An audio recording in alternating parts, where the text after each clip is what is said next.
बाप्पाचं स्वागत मोठ्या जयघोषात केलं जातंय आणि ढोल ताशा पथकामध्ये सहभागी झालेला आहे सिद्धार्थ जाधव. काय उत्साह आहे, कशा पद्धतीने दरवर्षीचा उत्साह सर. कलावंत ढोल ताशा पथक 11वं वर्ष आहे आणि सर्व गोखले आणि सगळी टीम आम्ही दरवर्षी 1 महिना प्रॅक्टिस करून आजच्या दिवसाची वाट बघत असतो.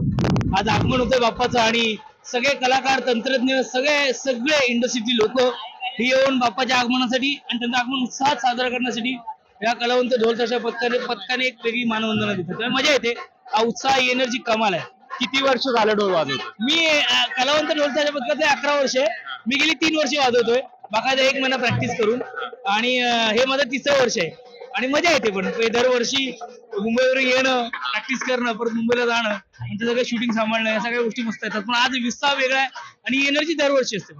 एकंदरीत मोठ्या उत्साहात स्वागत केलं जातं. काय वाटतं मग ढोल वाजवल्यानंतर? खरं तर आपण अभिनय क्षेत्रात असतो आणि त्यानंतर इकडे म्युझिक मला एक वेगळी एनर्जी देतं आणि ही लाईव्ह म्युझिक आहे, हे लाईव्ह आहे आणि हे येऊन फक्त वाजवणं नाहीये.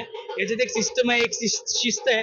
आणि कलावंत ढोल ताशा पथकाची ती ते खासियत आहे की ते सगळे कलाकार आपले काम सगळी सांभाळून ऍडजस्ट करून प्रॅक्टिस करतात आणि तेवढ्या शिस्तीत आणि तेवढ्याच आत्मीयतेने आणि तेवढ्याच एनर्जीने वाजवतात. एबीपी माझ्याच्या प्रेक्षकांना काय सांगा? तुम्हाला सर्वांना गणेशोत्सवाच्या खूप साऱ्या शुभेच्छा. आणि आता आजपासून कलावंत ढोल ताशा पथकाचा एक वेगळा झोन सुरू झालाय पुढचे विसर्जनापर्यंत, आणि तो तसंच राहणार आहे. किती कलावंत आहेत?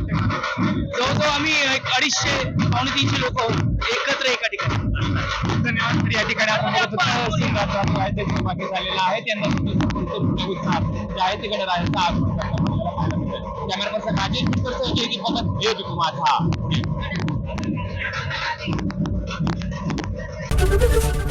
एबीपी माझा, उघडा डोळे बघा नीट.